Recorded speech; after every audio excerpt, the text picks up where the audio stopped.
Bienvenidos y bienvenidas al primer panel virtual organizado por el Colegio de Sociólogos y Sociólogas de Chile. Chile entre el estallido social y la pandemia. Una mirada desde los estudios migratorios y del trabajo. ¿En qué situación queda Chile después de ambas coyunturas? ¿Qué transformaciones sociales conlleva este proceso para la realidad nacional? Estos y otros cuestionamientos nos convocan a la organización de este evento. A continuación con ustedes, Rodrigo Dueñas, moderador de esta actividad académica.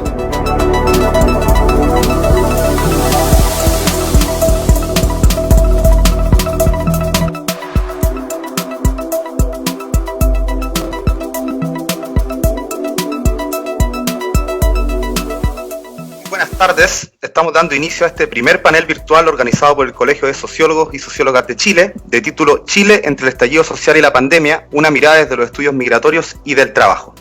Bueno, comentarles, como ya habíamos dicho, esta es una actividad realizada y organizada por el Colegio de Sociólogos y Sociólogas de Chile, AG, y además cuenta con la participación y el apoyo técnico de Radiolab Ecuador, desde la ciudad de Quito, Ecuador, que hace posible realizar esta transmisión en este momento. Bueno, contarles que la idea de este panel virtual es poder realizar interacción durante el desarrollo de este evento con las personas a través de las redes sociales, así que le doy un saludo a todas las personas que ya están siguiendo el evento, a las personas que le dan me gusta, les pedimos por favor que compartan para poder llegar a mayor audiencia, y que si se les van ocurriendo sugerencias, preguntas, las pueden ir dejando en la misma transmisión para poder leerlas al final cuando hagamos la función de un panel, ¿ok? Entonces, bueno, este panel, contarle un poquito y hacer un poco de actualización. ¿De qué se trata? ¿Qué es el panel virtual? El panel virtual es un esfuerzo de adecuación al contexto y un reflejo del trabajo de investigación que se hace desde las ciencias de la sociedad en torno a fenómenos pertinentes, en especial, en este caso, el estallido social y la pandemia que nos azota, uno nacional y otro de carácter mundial. El panel es también una ocasión para compartir, escuchar y aprender de investigadores nacionales especialistas en sus áreas y que en la actualidad poseen un alto nivel de productividad y prestigio. El panel es también una acción que busca fortalecer la cohesión corporativa de la sociología y de las ciencias sociales en general, a partir del trabajo del colegio profesional, en momentos donde las disciplinas críticas sufren los embates del odio y los totalitarismos, se pierde la libertad de expresión y crece la inseguridad. ¿Por qué surge este panel virtual? Bueno, porque actualmente en Chile, en el contexto de estas dos coyunturas, grandes coyunturas, se vive un estado de incertidumbre respecto a datos, estrategias y acciones asociadas a estos fenómenos, porque no hay una clara legitimidad de las autoridades, porque hay polarización ideológica y porque se ha depreciado el trabajo científico y su legitimidad como orientación para enfrentar los problemas públicos. En un contexto desfavorable se hace necesario fortalecer y difundir el conocimiento científico serio. Surge también porque es una oportunidad de vinculación entre el Colegio Profesional de Sociología y sus colegas, visibilizando el trabajo que se hace en distintos frentes y buscando potenciar la organización actual para su crecimiento. Bueno, y además explicar por qué se seleccionan estas dos áreas temáticas, ¿cierto? Los estudios migratorios y los estudios del trabajo. Estas dos temáticas han estado constantemente en la discusión pública y a raíz de estas coyunturas lo ha hecho aún más. Por lo tanto, consideramos que a priori el estallido social y la pandemia son problemas en sí mismos, que en tanto estructurales distorsionan y transforman el funcionamiento de las instituciones, organizaciones y colectividades y por lo tanto también alteran los flujos migratorios y las dinámicas laborales. Es por eso que en ese contexto, dos realidades objetivamente sensibles para el país son las condiciones de vida de la población migrante, especialmente de los que están atrapados en las fronteras, y los posibles cambios en los flujos migratorios que esto puede traer. Y por otro lado, las consecuencias de la crisis en los ingresos laborales de los grupos vulnerables y las recientes transformaciones en el mundo del trabajo también son motivo de nuestro interés. Tanto la migración como el empleo han estado en la discusión pública. Por eso consideramos necesario reflexionar, debatir y analizar para efectos de proveer de insumos a la ciudadanía y apoyar los procesos de toma de decisión desde las ciencias sociales. Entonces, así, habiendo hecho un poquito de contextualización, pasamos a explicar de qué manera se va a estructurar este primer panel virtual. La forma que va a tomar esto es, vamos a ir pasando uno a uno los invitados, contamos con 3 invitados, un panel de primer nivel. En primer lugar vamos a invitar a Maite Descubieres, presidenta del Colegio de Sociólogos y Sociólogas. En segundo lugar va a pasar la profesora doctora Marcela Tapia para poder darnos la visión desde los estudios migratorios. Y en tercer lugar el profesor doctor Dustin Julián para poder explicarnos un poquito el tema de las dinámicas laborales y de la precarización del empleo en relación a estas coyunturas.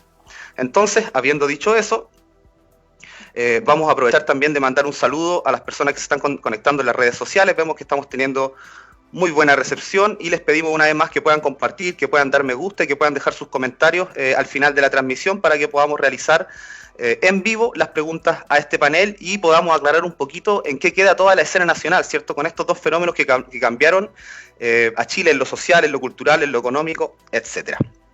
Entonces, Javier, te vamos a pedir por favor que puedas pasar a pantalla a nuestra primera invitada. Ella es Maite Descubieres Vargas, como decía, es presidenta del Colegio de Sociólogos y Sociólogas de Chile, es socióloga titulada de la Universidad de Chile, posee un postítulo en Marketing de la Facultad de Economía y Negocios de la misma universidad y además es magíster en Conducta del Consumidor de la Universidad Adolfo Ibáñez. Hola Maite, ¿cómo estás? Bienvenida a este primer panel virtual. Hola, muy buenas tardes. ¿Se escucha bien? Se escucha perfecto. Perfecto. Bueno, buenas tardes.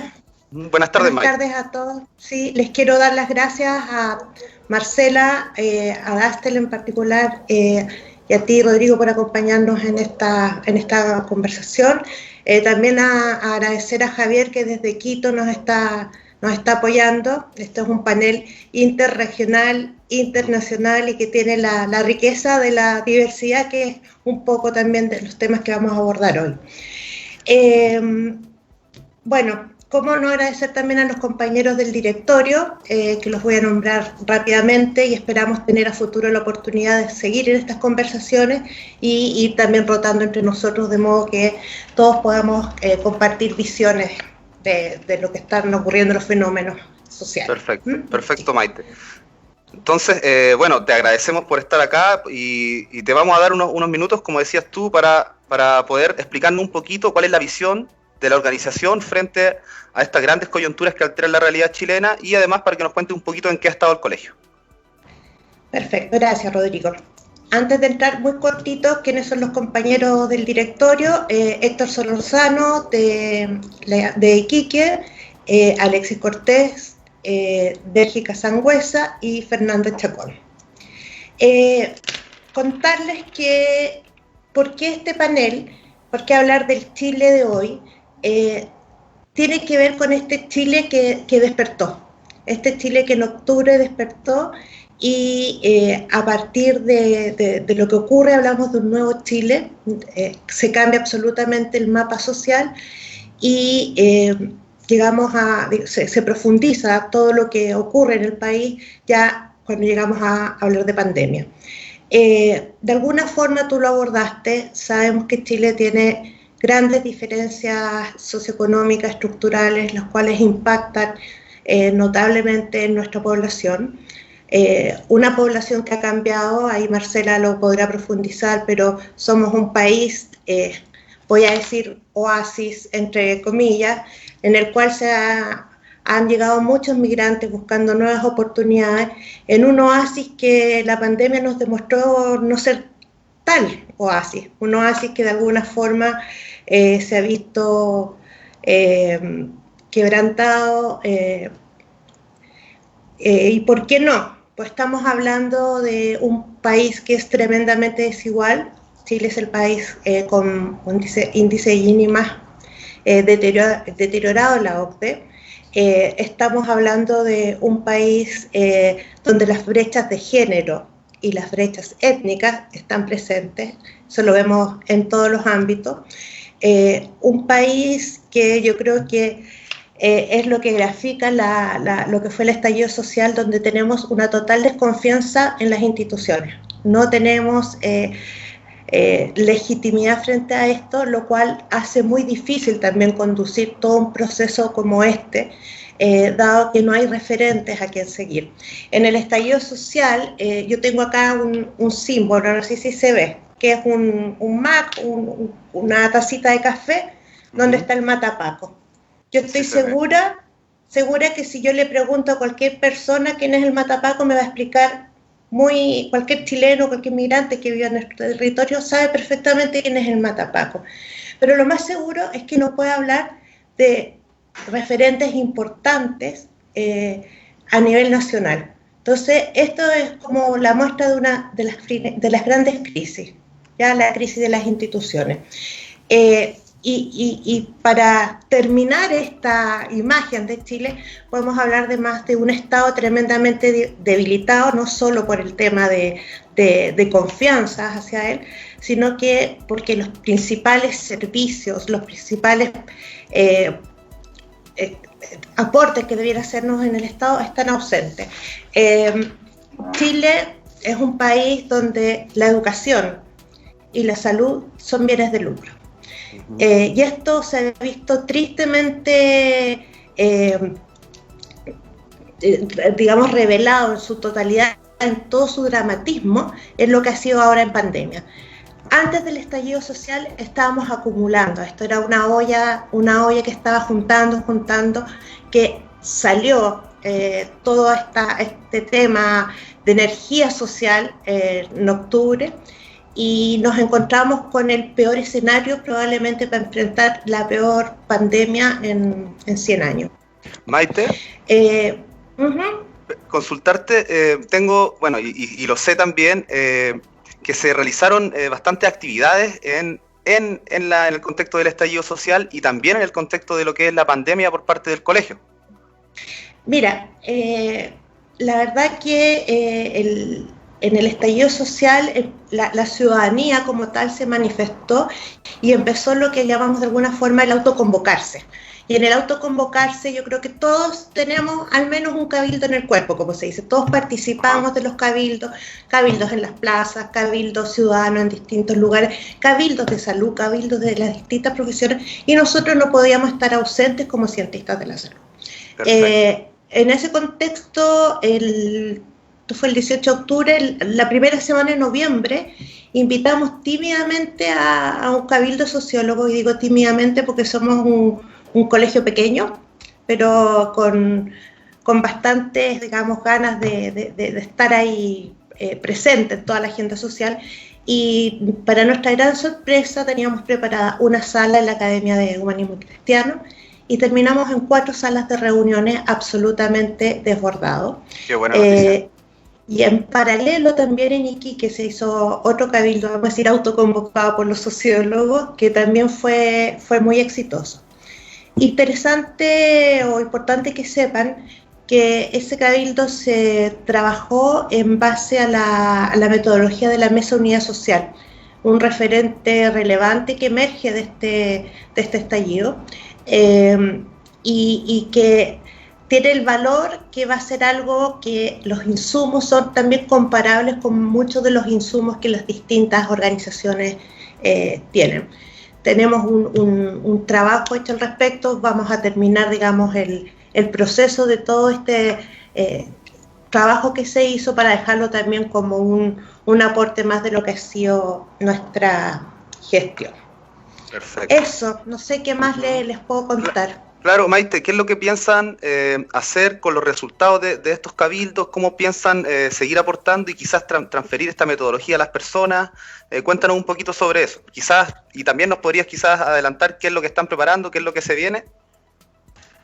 Mira, el que estábamos preparando básicamente era armar toda una transcripción detallada, como buen sociólogo, digamos, yendo a la fuente, con todo el relato, sacar un relato de esto, pero también nos pasa que al poco andar de esto nos pilla la pandemia. O sea, exacto. Sabemos que también en diciembre, enero, Chile se para un poco, y al retomar las actividades en marzo, nos encontramos con este tema. Entonces, estamos justamente, por lo menos por ahora, buscando y generando como muchos mini cabildos, si los queremos decir de alguna forma, en generar muchas de estas conversaciones con distintos grupos de talleres de expertos, de ciudadanos, y la metodología es un traspaso que queda de alguna forma generada probablemente por colegas, no tengo la certeza, por la Mesa de Unidad Social, que es lo que se ocupó también en el anterior gobierno de la presidenta Bachelet, y es un insumo que tiene, o sea, es una metodología que tiene el valor que queda instalada en la gran mayoría de las personas. Perfecto. Eso. No, perfecto, muchas gracias. Entonces se reconoce la labor que ha realizado el Colegio de Sociólogos y Sociólogas, ¿cierto?, en el estallido social y también ahora en la pandemia, además levantando un espacio de análisis y debate como este.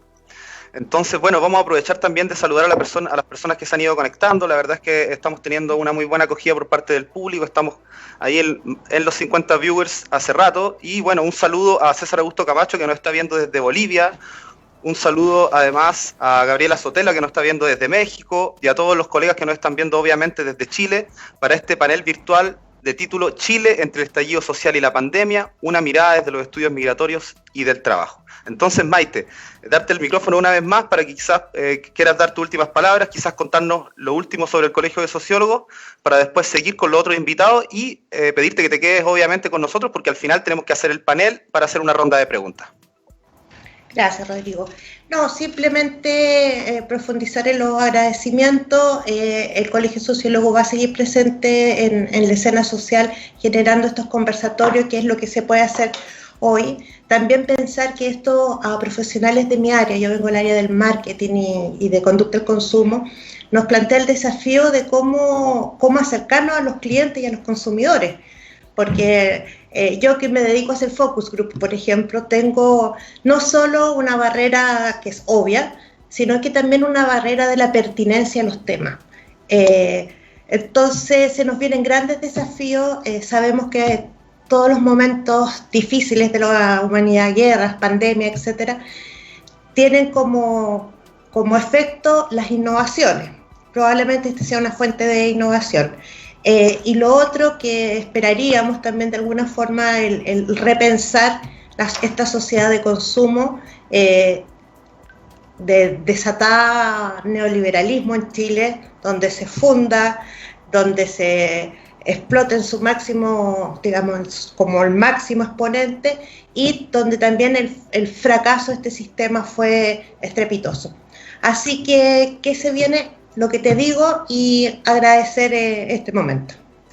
Muchas gracias, Maite, agradecerte nuevamente por estar acá con nosotros, por contarnos sobre las actividades, y te pedimos nuevamente que te quedes para el final, para el panel de preguntas, obvio. Además, leer un saludo a Juan Carlos Hernández Correa. Él fue la primera persona en enviarnos saludos y nos dice: yo estoy en Rancagua nomás, haciendo un abrazo especial a Juan Carlos. Un abrazo a él entonces. Entonces vamos a proseguir con este panel. Muchas gracias, Maite, nos vemos más ratito.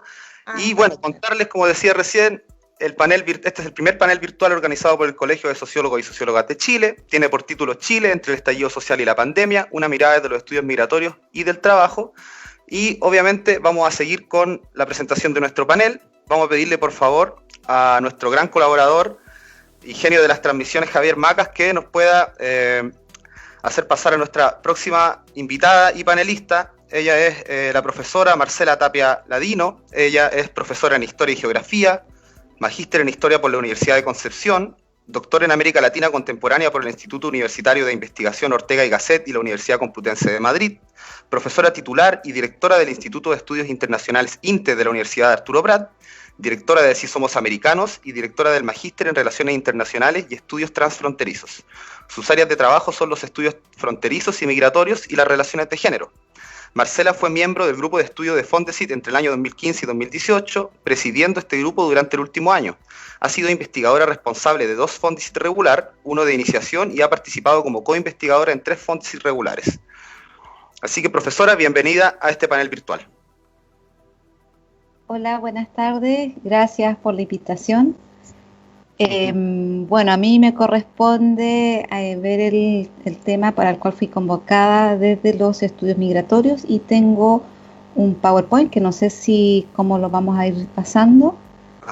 Exactamente, profesora. Mire, vamos a pedirle a Javier Macas por mientras que haga los arreglos técnicos para que desde el estudio puedan subir la presentación, y aprovechamos también de felicitarla por la acreditación del magíster que usted dirige durante la semana pasada, si no me equivoco. Así es, el 6 de mayo la CNA nos ratificó que el magíster en Relaciones Internacionales y Estudios Transfronterizos acreditó por 4 años, lo que nos tiene muy contentos porque era el primer proceso al que nos sometíamos. Y bueno, tenemos una corte de graduados y otra que justo esta semana termina sus tercer semestre, producto justamente del estallido social y todo lo que ocurrió, cerramos el semestre en marzo. Entonces, está muy contento. Obviamente acá hay un equipo muy grande, colegas que han trabajado mucho y un compromiso también muy alto desde la institución, así que estamos súper contentos. Perfecto, muchas gracias, profesora. Le agradecemos nuevamente por haber aceptado nuestra invitación, por poder aclararnos un poquito la película en un tema tan importante como es el tema de las migraciones, que como ya decíamos ha estado en la discusión pública desde hace ya, varios años, ¿cierto? Y ha tenido también bastantes transformaciones durante el último tiempo, y ambas coyunturas, ¿cierto?, de estallido social como la pandemia, dinamizan esto aún más y nos cambian el panorama. Entonces necesitamos, como decíamos, poder proveer de insumos, de información a las personas para que se actualicen, información que sea legítima, ¿cierto? Y además para poder orientar el proceso de toma de decisiones. Vamos a ver si Javier está listo con la presentación. Vamos a darle unos minutitos para que lo ponga. Entonces... Pero mientras te puedo ir adelantando cosas. Perfecto, profesora, hagámoslo así.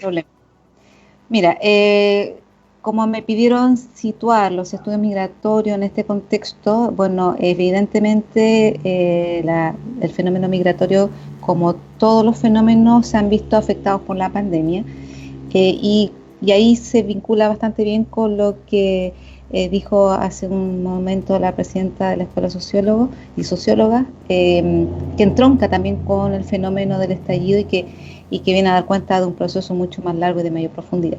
Ajá.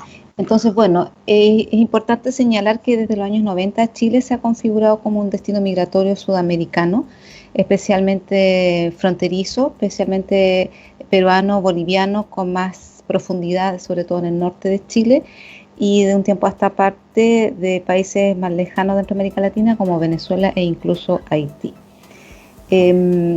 Aunque igual desde el punto de vista regional, nosotros podemos decir, y ya lo hemos venido estudiando hace bastante tiempo, la migración internacional tiene una mayor profundidad histórica en el norte por los ciclos minero extractivos, especialmente el ciclo salitero, que atrajo una gran cantidad de población de todas partes del mundo, pero también fundamentalmente fronteriza. Entonces, de hecho, los datos señalan que en el norte, en el extremo norte, las actuales 3 primeras regiones, la proporción de extranjeros siempre ha sido más alta que el nacional, y desde ese punto de vista el fenómeno no ha sido nuevo ni novedoso para los nortinos, digamos.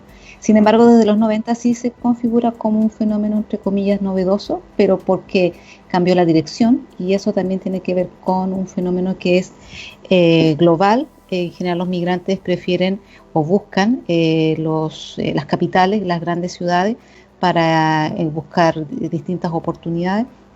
Entonces, eso fue lo que ocurrió, ¿ya? Pero no, en sí mismo no es un fenómeno del todo nuevo. Ahora, evidentemente, Chile no estaba situado en el mapa migratorio de América Latina, como así lo había sido Argentina, Brasil, ¿no es cierto? Y en las últimas décadas, la segunda mitad del siglo XX, Venezuela.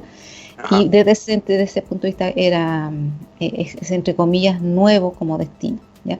Y lo que hemos visto desde hace 3 años a la fecha es una aceleración y una dinámica bastante rápida de los movimientos, ¿ya? De los 90 fueron los peruanos, ¿no es cierto? El fenómeno de la Lima Chica en Santiago, en la Plaza de Armas, en fin, hasta una dispersión mayor, y hoy día son los venezolanos los que ocupan el primer lugar.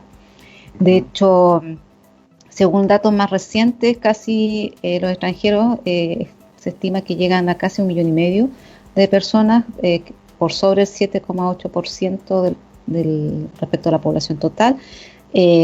Una proporción nunca vista en la historia de Chile, porque el valor más alto fue el de 1907, con un 4%.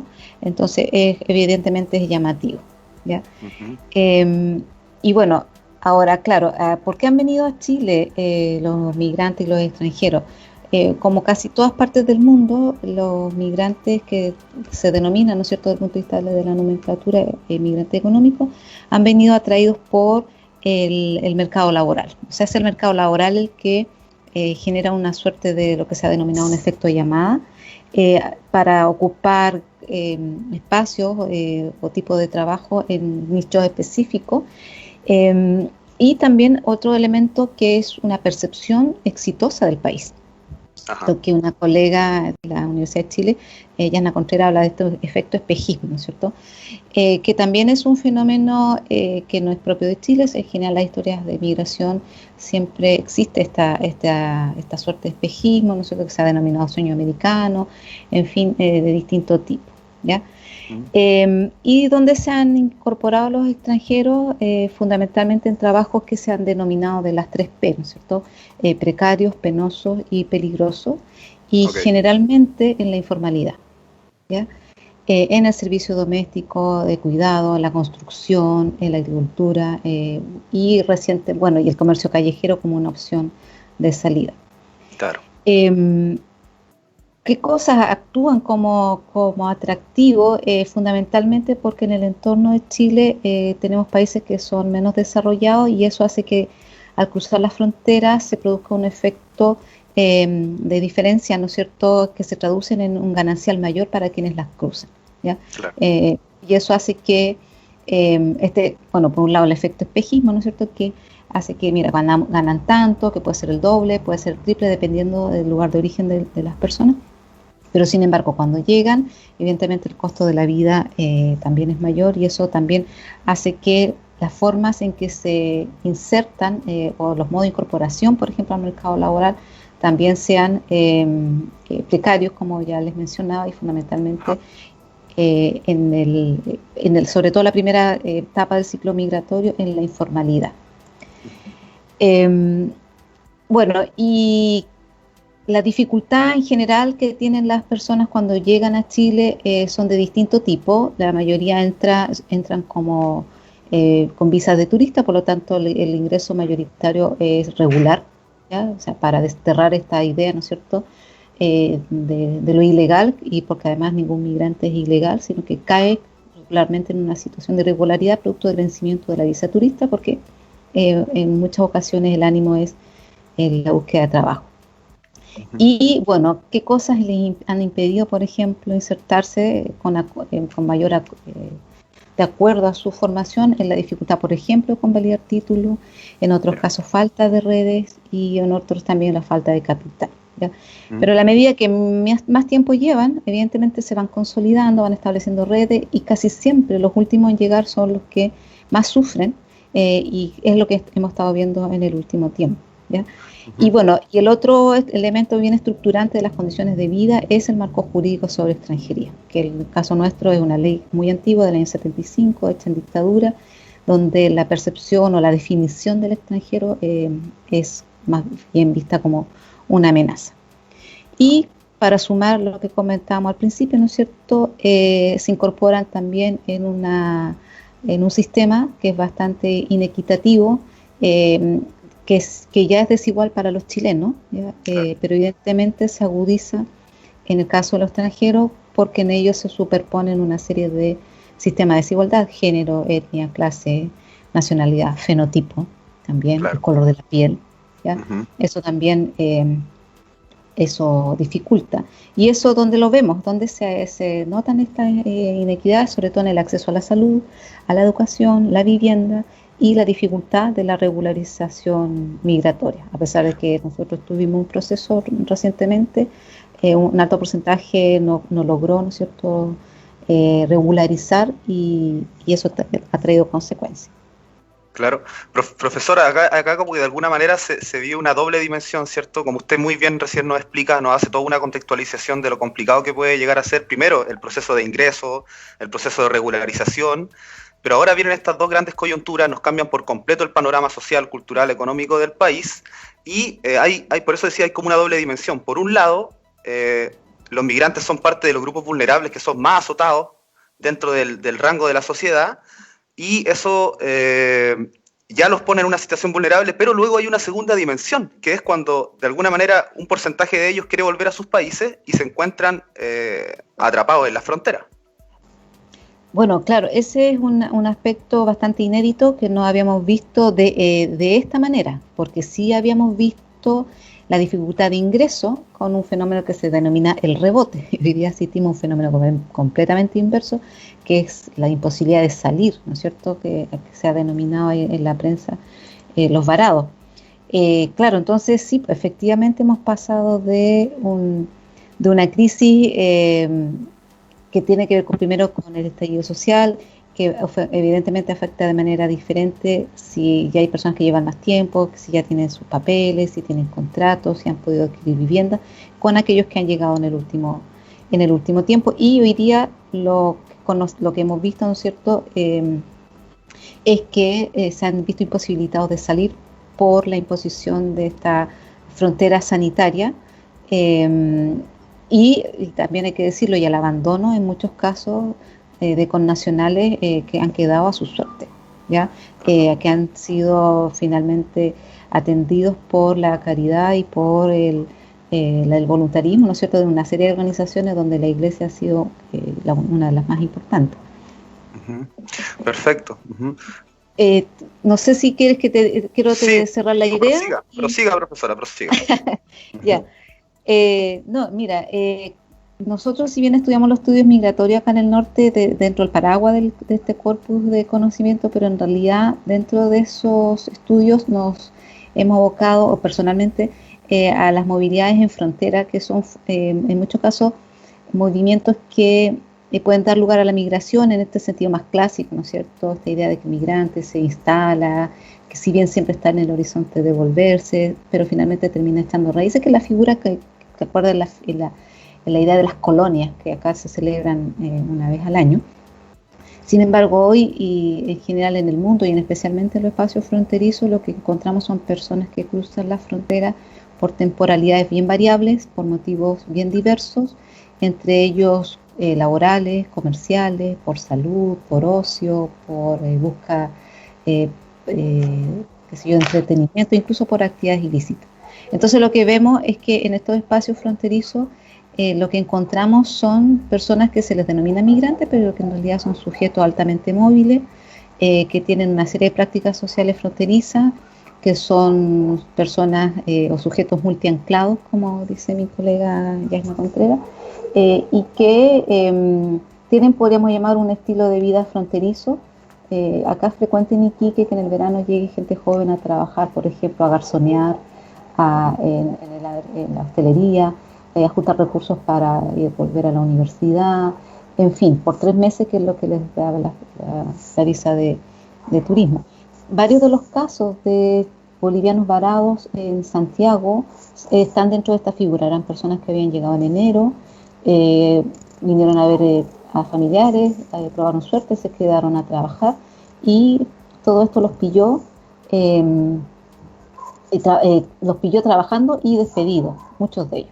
Cuando quisieron retornar, bueno, como todos hemos pensado, esto no va a durar tanto, en fin, se cerraron las fronteras y hemos visto un fenómeno nuevo, que es el resurgimiento de lo que podemos llamar las fronteras subnacionales. ¿Ya? Iquique, Huara, Arica, Colchane se han convertido de alguna forma en fronteras internas dentro del espacio fronterizo. Y otro fenómeno que también nos ha llamado la atención, que también está documentado, pero visto de otra forma, ¿no es cierto?, son los procesos de refronterización, que no solamente de los límites internacionales, sino también de las fronteras sociales. ¿Ya?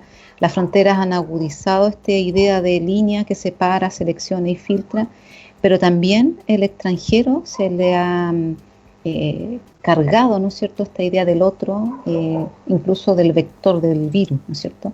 Entonces eso ha sido bastante más complejo. Exacto. Profesora, sobre lo mismo, y acá voy a hacerle una preguntita para que después pasemos al próximo invitado, para guardarlas para el final. Después me muerdo la lengua porque hay muchas preguntas que van surgiendo mientras la escuchamos, pero una de ellas, y es un tema que es delicado, es quizás de qué manera estos fenómenos afectan a un tema que es bastante importante para algunos países y, bueno, para familias también de las personas que migran, que se mueven, que tiene que ver con el tema de las remesas. Evidentemente, claro, las personas al quedar sin trabajo ya no están en condiciones de enviar remesa, y eso es bastante crítico, sobre todo si consideramos las distancias desde de donde están hoy a su lugar de origen. O sea, no es lo mismo que se devuelva un venezolano a que desde Iquique se devuelva un boliviano, ¿no es cierto? Ya ayer vimos en la prensa una caravana de peruanos que, dado que no existen medios de transporte tampoco tienen los recursos, se propusieron venirse a pie. Y comentando con un colega de Tacna ahora en la tarde, me comentaba que es un fenómeno que está ocurriendo en Perú, de personas que han quedado en Lima, por ejemplo, y que se han devuelto a sus lugares, a Junín, por ejemplo, y también en la misma modalidad. Entonces, no es un fenómeno nuestro. También, bueno, evidentemente han quedado chilenos en otras partes del mundo, pero acá, y en general ha quedado varada mucha gente. Pero donde se vuelve complejo este tema es en las condiciones en las que se encuentran, en la pérdida del trabajo, no tienen ahorros, en fin, pocas redes, sobre todo estos últimos en llegar. Ajá, exactamente, profesora. Y bueno, han surgido, como usted bien decía, distintas iniciativas desde la Iglesia y desde otras organizaciones, y aprovechamos también de saludar la acción que tomó la universidad en cuanto a prestar sus instalaciones para que pudieran ser recibidos los migrantes que estaban llegando desde Santiago, ¿cierto? Y que están haciendo su cuarentena para poder pasar a su país. Y la dejo ahí con la opinión sobre esa acción de la universidad y con las últimas palabras para su espacio, y después proseguir con el tercer invitado, y le pedimos que aguante en línea para el final del programa poder hacer el panel completo. Sí, mira, fue una iniciativa que entiendo bastante compleja en términos de recursos, porque las universidades estatales, tú sabes, siempre tienen muy pocos recursos, pero evidentemente el sentido de lo público y de lo que debe hacer una universidad estatal, sobre todo en regiones, se cumple claramente al convertir el ex colegio UNAP en albergue.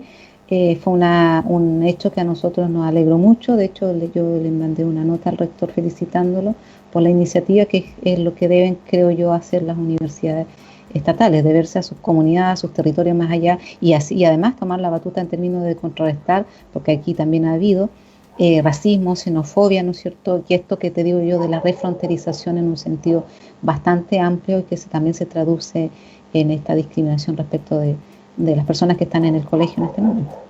Ajá, exacto. Entonces, bueno, nos unimos a su reconocimiento por parte de esta acción que hizo la universidad, y le pedimos, por favor, profesora, que nos espere para más ratito hacer el panel todos juntos, y le agradecemos por esta primera intervención. Perfecto. Muchas gracias. Entonces vamos a seguir con este primer panel virtual organizado por el Colegio de Sociólogos y Sociólogas de Chile, de título Chile entre el estallido social y la pandemia, una mirada desde los estudios migratorios y del trabajo. Como les decía, contamos con la colaboración de Radio Lab Ecuador, que está desde la ciudad de Quito, Ecuador, ahora ayudándonos a poder realizar esta transmisión y además dando todo el soporte técnico. También le damos agradecimiento a Francisco Olivares, al Toque Films, que se encargó del diseño de los videos promocionales y también del flyer de presentación que salió por las redes sociales. Así que un saludo para todas las personas, y además para las personas que ya se van uniendo. Le mandamos un saludo afectuoso a Alejandro Caicedo desde Ecuador, al profesor Cristian Jamet, a Alexander Martín Pérez también, a Juan Pablo Fuentes, a Valentina Reyes, que se están uniendo. Y la buena noticia es que ya nos llegó una pregunta para el panel al final de este programa, de Esteban Grolmus Muñoz, así que la vamos a dejar ahí reservada para poder realizarla. Tiene que ver con el tema migratorio, así que lo vamos a guardar para poder hacerle la consulta a la profesora. Y por el momento le vamos a pedir a Javi Macas que por favor nos ayude a hacer pasar a nuestro próximo invitado dentro de este primer panel virtual del Colegio de Sociólogos y Sociólogas. Nuestro próximo invitado viene para poder ayudarnos con el tema de los estudios del trabajo. Es un área que, al igual que la migración, ha estado en la agenda pública y es muy importante por el tema de la pérdida de empleo que esto puede llegar a generar. Se habla que en Chile la cifra de desempleo puede llegar incluso a un 18%. O sea, además de pasar las dos cifras, podemos ir más allá. Vamos a ver si el profesor Dasten Julián nos ayuda a esclarecer eso, si eso es tan así. Vamos a presentarlo. El profesor Dasten es doctor en Sociología del Trabajo por la Friedrich-Schiller Universidad de Jena, Alemania. Es académico e investigador del Departamento de Sociología y Ciencia Política de la Universidad Católica de Temuco. Ha llevado a cabo 2 investigaciones en Fondice regular y actualmente se encuentra ejecutando un nuevo proyecto. Además, ha participado en centros de investigación en países como Brasil, Alemania y Sudáfrica. Y además es parte de la Organización de Estudios del Trabajo, ¿cierto? GETSUR, investigador del Grupo de Estudios del Trabajo desde el Sur.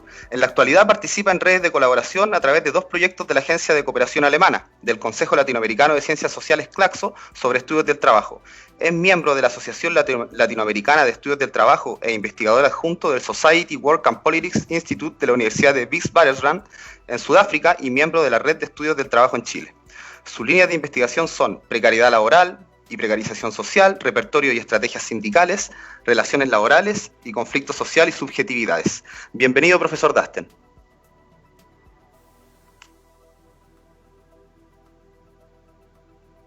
Hola. Hola. Hola, Dasten. Hola, ¿escuchas bien? Sí, todo bien. Sí, perfecto. Todo bien. Muchas gracias por aceptar nuestra invitación, Dasten. Estamos una vez más saliendo a las redes sociales. Ya habíamos tenido una vez anteriormente una entrevista sobre los estudios del trabajo también, en un ciclo de programas que hicimos hace algunos años. Así que muchas gracias por haber aceptado nuestra invitación. No, gracias a ustedes por la organización y también por considerar esta perspectiva, este enfoque que es el tema del trabajo y también a mi persona. Eso. Claro, profesor Dasten, mire, le vamos a dar un espacio para que usted realice su análisis, pero para dejar una pregunta inicial, ¿qué tan compleja es la situación del empleo? ¿Qué tan compleja queda el tema de la precarización laboral después de estas dos grandes coyunturas que son el estallido social y la pandemia que aún nos tiene acá con las medidas de aislamiento? Y sabemos, además, por distintos, información especializada, también informes de organismos internacionales, que son los grupos vulnerables aquellos que tienen más en riesgo sus puestos de trabajo y sus fuentes de ingresos. O sea, yo lo que creo, o sea, es que vivimos en una sociedad precaria y precarizada, ¿no? Es como la misma idea de sociedades precarias. Una sociedad precaria instituye, norma, reproduce, segmenta, clasifica, induce la precariedad como una condición estructural para delimitar y gobernar. Uh-huh. El estallido fue una rebelión popular, una rebelión social, y es producto de estas mismas precariedades. Es también como el producto de un proceso de acumulación, de aprendizaje, de comunicación, de diversificación y fortalecimiento de experiencias centradas en una cultura de derechos sociales, de derechos humanos, de derechos comunes y vitales. Entonces el estallido tiene resonancias globales también, eso como que no hay que perderlo de vista, tiene resonancias nacionales y locales. Entonces hay escalas geográficas diversas, hay poblaciones construidas también, hay actores que se inscriben de forma situada distinta a estos hitos sociales e históricos. Hay mujeres, hay migrantes, como ya lo ha dicho Marcela, jóvenes, pueblos originarios, niños, presos, presas, trabajadores, trabajadoras, trans, etc. O sea, hemos vivido una polifonía sincrónica en movimiento con identificaciones que emergen desde la crisis neoliberal. Eso es el magma social del que hablaba Castoriadis frente a un capitalismo caníbal y antropófago, ¿no? Uh-huh. Entonces, en esto emergen sujetos expulsados, fue expulsada. Hay una crisis del sistema político, hay una emergencia madura de un instinto político de movilización y de acción directa, no digo solo las barricadas, sino todos los repertorios que se desplegaron durante el estallido rebelión popular, que no encuentran participación, que no encuentran representación y reconocimiento en el sistema político tradicional. Hay desconfianza en ese sentido, hay una crisis del control y de los aparatos de control, militares, judiciales, etc. Entonces es un mundo distópico para los Hayek y para los Friedman, porque la libertad de las personas pide acabar con el individualismo y se comienza a tejer la idea de una sociedad solidaria. Un concepto de sociedad que había sido aplastado militar y cívicamente, y parece ser lo que los sociólogos y las sociólogas debiésemos observar como un eje central en nuestro presente histórico en la constitución del nuevo campo, más allá de la sociología del individuo, de la individualización o de la individuación. Uh-huh. Entonces creo que eso es como algo que hay que tener bien presente, como un eje, ¿entiendes? Como un eje de análisis. El punto de partida. Otro eje, claro, un punto de partida. Porque hay otro eje, o sea, como yo quiero dar cuenta como de algunos ejes, como para entrar después a discutir el tema del trabajo. Perfecto. Creo que hay otro eje que hay que considerar, que es la base tecnológica, que se instala hoy día como una condición de posibilidad de gobierno, ¿no? Las pantallas se vuelven ejercicios vitales para la información, como lo estamos haciendo ahora, para la comunicación, pero también para la disciplina, para la ley, para la logística, para la vigilancia y también para el aprovisionamiento. Entonces, se combina esto con el uso de datos, con las plataformas, con los espacios virtuales, la conectividad 24/7, son regímenes de vida que empiezan a modelar su propio maquinismo y un agenciamiento con la realidad. Esto es como que Esto va más allá del trabajo y es el trabajo al final. Entonces son equipamientos vitales para entender la crisis y a la vez para comprender y forjar su salida. Entonces el virus no es una creación de laboratorio, eso ya se encuentra como establecido por diversas investigaciones científicas, pero sí ha dado forma a un laboratorio de experimentación de prácticas de gobierno. Entonces, ese es como el escenario, y la pregunta es, ¿hasta dónde puedes presionar la vida en sociedad con el imperativo de sostener la economía capitalista en funcionamiento? Ajá. Esas son las preguntas sociológicas que van como, creo que van al fondo, ese es otro eje. Y allí es donde lo doméstico, lo cotidiano, hoy día se ve rebalsado, desbordado. Los límites se redibujan y todo es parte de un nuevo campo de comportamientos, sujeto a la conectividad. Okay. Ahí se encuentran los cuidados, se encuentran los afectos, las emociones. El encierro cerca y comporta una clave para la sujeción de estos espacios y estas prácticas. Uh-huh. Y como efecto espejo, emerge una revalorización del trabajo de cuidado, del tiempo libre, del hogar, de las prácticas antes subordinadas por las jornadas de trabajo, por el tiempo público, por la vida afuera. Renace el ocio, entre comillas, el sujeto doméstico, pero con serias marcas de la sociedad precaria. O sea, tenemos hacinamiento, tenemos violencia intrafamiliar, tenemos falta y carencia de trabajo, de ingresos. Entonces, al decir de Bourdieu, las clases sociales también experimentan esto de diversas formas y sus comportamientos privados se hacen más públicos aún. Entonces, de esas prácticas como los viajes en helicópteros, que eran algo medio encubierto por lo obsceno que representaban, hoy en día los tienes en la prensa, tienes choques de autos de lujo, entonces, y eso se yuxtapone a detenciones violentas a quienes infringen la norma en una ciudad sitiada, pero solo por ser pobre. Exacto. Entonces, hay cosas que se encierran, yo digo que hay cosas que se encierran, y hay cosas que se hacen mucho más visibles, más drásticamente visibles en términos visuales, son más radicales. Y el comportamiento frente a estos efectos del poder, de estas políticas, toma una dimensión abierta para el pensamiento y la actividad sociológica. Imagínense que el gobierno celebra un bono de 65.000 pesos al 60% de los hogares más vulnerables como un hito político el día de hoy, mientras aún no se dicta una banda de precios y vemos que los supermercados aumentan los precios en alimentos y bienes de primera necesidad. Entonces, la solución, seguir trabajando. ¿Cómo? Exponiéndose al contagio y eventualmente contagiándose. Uh-huh. Hoy día, lamentablemente, ha muerto, y también un saludo como a los trabajadores, a las trabajadoras en el país, y especialmente aquí en Temuco, pero ha muerto el dirigente sindical de Falabella por un contagio de COVID.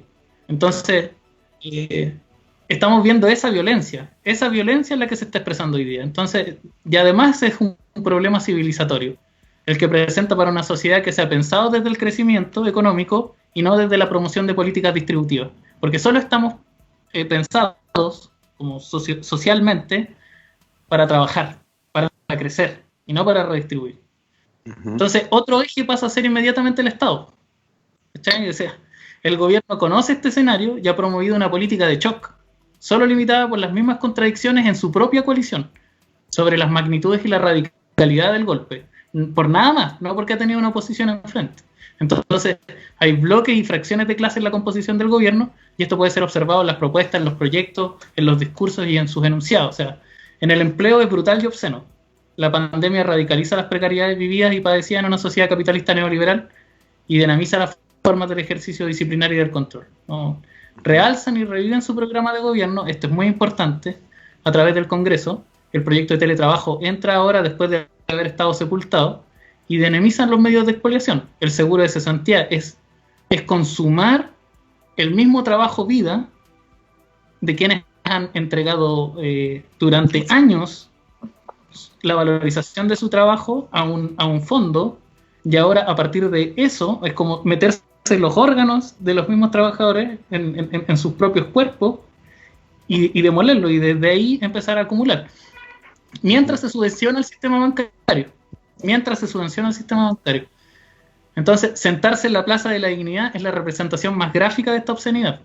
Y solo es posible de acompañarla con el indulto a los violadores de derechos humanos en Punta Peuco. Ajá. Creo que...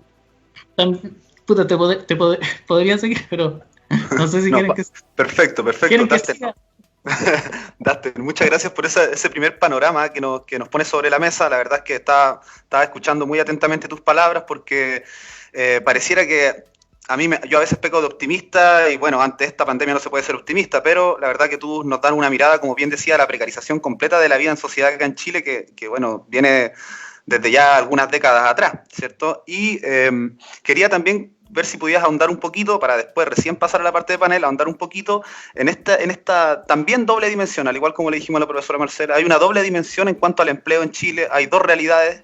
Una realidad donde la flexibilidad es vista como una ventaja, como que uno va a poder tener un trabajo y después tener el otro, y que ahora trabajamos de la casa y estamos todos felices, pero por otro lado, como tú decías, hay gente que no puede hacer teletrabajo, estudiantes también, en el caso del estudio, que no tienen acceso, trabajadores que no tienen acceso a eso y tienen que salir a la calle en plena pandemia, con medidas restrictivas que además impiden hacer eso. Ahora en la región de Tarapacá ya se decretó la cuarentena total. Entonces, ¿cómo puedes analizar esa doble forma de absorber este cambio en el contexto laboral que trae la pandemia? Y el estallido social también, que venía ya siendo parte de esto.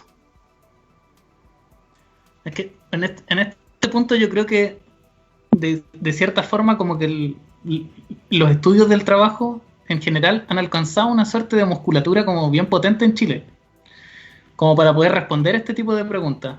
Yo no me gustaría como atribuirme la respuesta porque de cierta manera lo que te puedo responder proviene también de, por decirlo, desde el año 80, un grupo de mujeres que es el SEM y después CEDEM y después el Departamento de Estudio de la Dirección del Trabajo constituyen la base como para tratar de responder a estas preguntas hoy en día. Ya hay también un esqueleto o una estructura bien organizada de investigaciones, de investigadores, investigadoras, que de cierta manera están tratando de tomar un rol más público a través de columnas, a través de tal vez de estas mismas presentaciones, para poder tratar de incidir en términos políticos en la discusión pública respecto a los efectos que está comportando no solo esta crisis, no, digamos, no, sino como el programa de radical y brutal, depredador, digamos, como ha dicho Saskia Sassen en un enfoque mucho más global, de estas políticas neoliberales aplicadas al trabajo. Entonces, siendo respetuoso con los colegas, con las colegas que me van a escuchar tal vez, hay que decir que hoy día desde donde partimos es desde una desvalorización del trabajo. Desde anterior a la crisis, o sea, como a la crisis de la crisis, ya no se sabe cuál es la crisis de la crisis.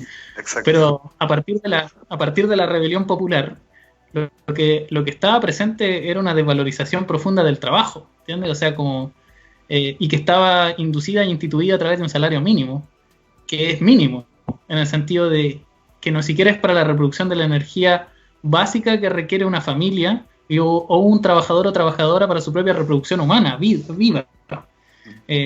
Entonces, en ese escenario, como sociedad, suma a ello toda una red que debiese ser la red de protección y de seguridad, que en Chile es precaria, que no es solo que lo diga yo, sino que lo dicen, por ejemplo, los mismos médicos, lo dice Alejandro Goy, uno puede revisar un estudio que tiene del año 2015 donde propone políticas desde el Sistema Nacional de Salud, que es una de las instituciones más antiguas, digamos, modernas del Estado, y habla de un sistema que iba a enfrentar un colapso como el que está enfrentando ahora. Ni siquiera habían pensado en las condiciones de pandemia y ya se hablaba de un colapso del sistema y de una segregación brutal. Entonces, la geografía habla de una segregación espacial, digamos, de la población. Los estudios de género hablan de segregaciones y desigualdades en función del género. Los estudios del trabajo hablan de una estructura ocupacional desigual, ¿no? Uh-huh. Y tú dices cómo verlo en esto de este como espejo, como medio contradictorio, en que hay una zona de protegidos, una zona de personas con seguridad, estabilidad, etcétera, y otra zona que es precarizada, ¿no? Entonces, yo lo que hemos dado cuenta dentro del grupo de estudios del trabajo y especialmente con mi colega, con Osvaldo Blanco, en una última publicación que hicimos que se llama Tipología del Trabajo Precario en Chile, es que hay una zona que está en la revista La Cepal, ahí por si la quieren revisar, es que hay un pequeño grupo en Chile de personas que están protegidas y protegidas por una red de seguridad bastante inestable, pero que de cierta manera se apoya en circuitos privados, mercantilizados. Entre ellos las ISAPRE, como sistemas de salud, en sistema previsional tienen garantizado, o sea, se eximen su rentabilidad y sus ganancias fuera del mismo sistema de AFP, pueden cotizar en otros espacios, o sea, tienen un ahorro previsional aparte, digamos. También tienes las instituciones militares, tienes las instituciones de policía, es decir, tienes todo un foco, tienes toda una red distinta a la del, digamos, el 90% de la población. Entonces ya, después de eso, tienes un grupo, digamos, que es el que tenía un trabajo más estable, que tenía cierta estabilidad laboral, lo que no indica que tenga suficiencia económica, porque puedes tener un salario mínimo y tener una estabilidad laboral, tener un contrato que se renueva anualmente o que es permanente, etcétera. Pero ese grupo que está en sectores como el retail, bueno, me voy a concentrar en ese sector, hoy en día sufre un proceso de reestructuración, no solo por la pandemia, y ojo con lo que hizo Polman, que por ejemplo se acogió a la ley de empleo, ¿no? Se acogió a la ley de protección de empleo, que es una, insisto con el concepto de obscenidad, porque cubría a las grandes empresas, y hoy en día se retracta, se retira, y lo que está haciendo hoy día es anunciando una reestructuración productiva. O sea, va a despedir trabajadores y va a despedir trabajadoras a destajo, y va a promover el cambio tecnológico como una oportunidad dentro de la crisis, que es otro proceso que se está viviendo en Chile, que es la automatización. Y después tienes una gran masa de trabajadores y trabajadoras que viven en condiciones de inestabilidad, que también puede estar en dependencia salarial, pero que ellos siempre están en condiciones de mayor insuficiencia y de mayor riesgo, ¿no? Y no te estoy hablando todavía de variables de género, de variables de nacionalidad, que es cuando ya se radicaliza mucho más la violencia. Y tienes un conjunto y una estructura compuesta por un trabajador autónomo e informal, que es casi un tercio de la población en Chile, y que no tienen ninguna red de seguridad. Un porcentaje muy bajo de ella cotiza en un sistema previsional, no tiene otra posibilidad. Solo vive de la economía del rebusque, o sea, no tiene el dinero suficiente como para poder cotizar en un sistema previsional. Herminia González, por ejemplo, en su trabajo ha dado cuenta de lo que es trabajar precariamente en Chile siendo viejo, siendo vieja, siendo una adulta mayor o un adulto mayor. Y ahí otra vez se instalan otro tipo de violencias, ¿me entiendes? Entonces, tenemos un gran componente de trabajadores que ni siquiera están considerados como dentro de la fuerza social que debiese estar ocupada, que es hasta los 65 y 60 años. Esas personas hoy en día les están diciendo que tienen que hacer cuarentena obligatoria, de 75 años, mayores de 75 años. Y en la región y a nivel nacional tienes más de 1 millón de personas trabajando, o sea, con mayores de 65 hombres y mayores de 60 mujeres.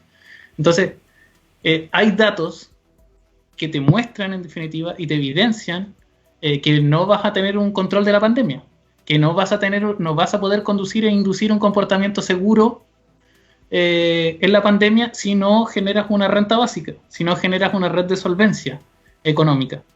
Y eso el gobierno lo sabe, y aún así sigue instituyendo y marcando precedentes en términos de una política obscena, digo. Dustin, voy a hacer la última preguntita porque tenemos que después seguir avanzando y dejar las otras para el final, pero no puedo no hacer esta pregunta. Quería escuchar tu opinión sobre, obviamente, la ley de protección al empleo que sacó el gobierno y el numerito que se mandó a Cencosud con la repartición, bueno, que se retractó después, pero que se había mandado a Cencosud con la repartición de las ganancias. O sea, mira, la ley de protección de empleo, partamos de atrás. Digamos que en Chile hay un sistema de relaciones laborales que está pensado de manera asimétrica, o sea, como una supuesta simetría imaginada entre los actores. Yo como trabajador tengo el mismo poder que mi empleador y encontramos acuerdos dialógicos de manera horizontal donde no hay relaciones de poder, ¿ya? Entonces, partiendo de esa dimensión, que es obviamente una abstracción liberal que hace el gobierno de las poblaciones a través de su régimen de gubernamentalidad y también un régimen de clase, digamos, a la vez, lo que supone es que la protección del empleo va a ser un acuerdo entre dos partes iguales, ¿Ya? Esa es como la base del precepto liberal que está detrás de la acción, de la formulación del proyecto. Como nosotros y nosotras, como sociólogos, como sociólogas, o como cientistas sociales, o como personas, sabemos que eso no es así. Obviamente, vemos que las 3 medidas que se toman, o sea, como las 3 indicaciones a las que se puede inscribir el empleador, primero como dejan en definitiva, más que empezar a analizar una por una, dejan mayor poder de gobierno, digamos, de esta relación al empleador en la toma de decisión. O sea, como le dan libertad, le abren la cancha, digamos, para que él pueda tomar decisión con la primera, que es la más radical, que es el desempleo como total. Váyanse y recuperen su seguro de cesantía y desde su seguro de cesantía van a poder tener ingresos. Nosotros seguimos pagando imposiciones, etcétera. Lo otro, que es un acuerdo, que es el segundo, que es en el que se circunscribe Polman, que es como llegar a un acuerdo con las organizaciones sindicales, donde existen estas organizaciones sindicales, y digámoslo en términos como más moleculares y más microfísicos, se producen ciertas coacciones, ¿no? Lo que hizo Cencosud fue mostrar un acuerdo performativo a la sociedad de que se había logrado un acuerdo con los sindicatos, mientras lo que realmente pasaba es que las oficinas de recursos humanos, que también la situación y el contexto que no permite simetría, porque un trabajador o una trabajadora no está en la posición o en la posibilidad de decir, ¿sabe qué? Su acuerdo no me gusta, porque el mismo Estado, el mismo gobierno, le dio la posibilidad al empresario de decir, ¿saben qué? Si no les gusta, cagaron. Entonces, hay toda una red de coacción, de coerción a esa toma de decisión y a ese acuerdo que es profundamente violento. Entonces, cuando yo hablo de un shock, cuando hablo de que en el sentido de Naomi Klein, cuando esto se instaló así como una política vertical y dura y maciza, brutal, como para liquidar también el tejido que se había organizado en el periodo anterior, en el proceso anterior, también tiene que ver con cómo se induce, de cierta manera, cómo se dirige de parte del gobierno, ¿eh? Estas son políticas de gobierno, son políticas de gobernar, un debilitamiento también de los trabajadores y de las trabajadoras. Entonces, lo que yo pienso y cómo analizo esta ley, que creo que faltó generar colchones, de verdad, así como colchones, por decirlo así, de seguridad o de control para las personas, para comportar y tener una posibilidad mucho más simétrica de presentarse frente a ese empleador como una renta vital. Y creo que eso es lo que está emergiendo en una discusión global. O sea, que el empleo y que el trabajo no puede ser la única forma de ingresos que tengan las personas en una sociedad fundada en el crecimiento. Creo que eso es lo que se visualiza de la ley de protección de empleo, además de la radicalidad y la brutalidad del gobierno. Entonces, tú me preguntas cuál es mi opinión. Mi opinión, en definitiva, o sea, como ya analizando los antecedentes y cómo ha sido el comportamiento de los empleadores también en esto, se privilegió un sector que se sumó a esto, que al final son los empleadores, y dentro de los empleadores, los grandes empleadores, porque a ellos se les debió haber discriminado inmediatamente. Esto debió haber sido pensado para las pequeñas y la mediana empresa, que es la que tiene mayor empleo en Chile, y no para las grandes empresas que tienen una rentabilidad como LAN, digamos, que llora recursos, ¿entiendes? Entonces, lo que evidencia toda esta política es la mayor precariedad que hay en Chile, la precariedad del trabajo y la precariedad de la vida.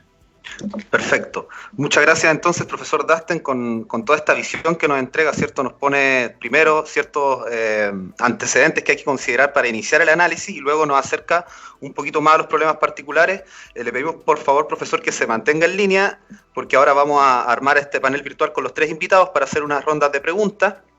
Y les recordamos a las personas que se han estado adhiriendo a la sintonía en este último momento que estamos en la realización del primer panel virtual del Colegio de Sociólogos y Sociólogas de Chile, de título Chile entre el estallido social y la pandemia, una mirada desde los estudios migratorios y del trabajo. Volvemos a agradecer al apoyo del equipo de producción técnica, a Radio Lab Ecuador por la transmisión y también al Toque Films, a Francisco Olivares por todo el trabajo en diseño que realizó. Y bueno, le vamos a pedir por favor a Javier Macas que nos ayude haciendo pasar a la pantalla a los demás panelistas para que podamos hacer una ronda, y le pedimos a las personas que también nos sigan dejando sus preguntas. En esta publicación vamos a aprovechar de saludar un poquito a las personas que se han ido conectando. Acá, por ejemplo, Patricio Lepe Carrión dice, bien claro Dasten, son obscenos y criminales. Un saludo también a Claudia Marcela Pinzón, a Madi Echeverría, al colega Iván Escares. Un saludo a Esteban Grolmus, que nos ha dejado 2 preguntas, a Alejandro Caicedo, y así a todas las personas que nos están acompañando.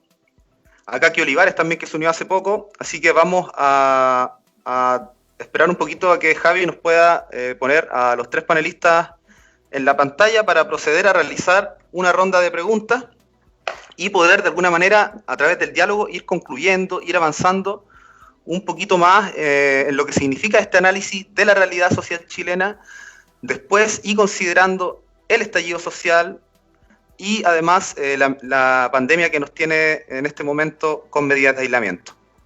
No sé si estamos listos, parece que ahí están haciendo los arreglos. Vamos a volver a actualizar a las personas que se están conectando en este momento. Estamos en el primer panel virtual organizado por el Colegio de Sociólogos y Sociólogas de Chile, de título Chile entre el estallido social y la pandemia, una mirada desde los estudios migratorios y del trabajo. ¿Qué es este panel virtual? El panel virtual es un esfuerzo de adecuación al contexto y un reflejo del trabajo de investigación que se hace desde las ciencias de la sociedad en torno a fenómenos pertinentes, en este caso especialmente el estallido social y la pandemia, uno nacional y otro de carácter mundial. Es también una ocasión para compartir, escuchar y aprender de investigadores nacionales especialistas en sus áreas y que en la actualidad poseen un alto nivel de productividad y prestigio. Además, es una acción que busca fortalecer la cohesión corporativa de la sociología y de las ciencias sociales en general a partir del trabajo del colegio profesional en momentos donde las disciplinas críticas sufren los embates del odio y los totalitarismos, se pierde la libertad de expresión y crece la inseguridad. Parece que Javier ya está preparando para que estén en pantalla nuestros 3 panelistas. Como esto es una grabación, esto es una transmisión en vivo, de a poquito tenemos que ir dando tiempo para que esto se pueda articular. ¿Por qué surge este panel virtual? El panel virtual surge porque actualmente en Chile se vive un estado de incertidumbre respecto de datos, estrategias y acciones asociadas a estos fenómenos, el estallido social y la pandemia, porque no hay una clara legitimidad de las autoridades, porque hay polarización ideológica y porque se ha depreciado el trabajo científico y su legitimidad como orientación para enfrentar los problemas públicos. En un contexto desfavorable se hace necesario fortalecer y difundir el conocimiento científico serio. Además surge porque es una oportunidad de vinculación entre el Colegio Profesional de Sociología y sus colegas, visibilizando el trabajo que se hace en distintos frentes y buscando potenciar la organización actual para su crecimiento. Así que así estamos en este primer panel virtual organizado por el colegio y vamos a proceder ya con la ronda de preguntas correspondiente al panel. Así que le vamos a pedir una vez más a Javi que nos ponga la pantalla para poder realizar las preguntas. Vamos a revisar entonces las preguntas que nos han ido dejando las personas que han participado de la transmisión. Y vamos a partir con una pregunta hacia la profesora Marcela Tapia. Déjenme encontrar la que habíamos seleccionado. Acá. Vamos a dejarle la pregunta a la profesora que nos hace Hans Mayer. Y él dice, pregunta para Marcela. Desde las variables sociológicas fundamentales, ¿tú crees que Chile reunía las condiciones para recibir la fuerte migración que se aceleró en los últimos 8 años? Eso le dejo a la profesora a ver si nos puede ayudar con una respuesta. Ya, ¿respondo? ¿Puedo pasar a responder?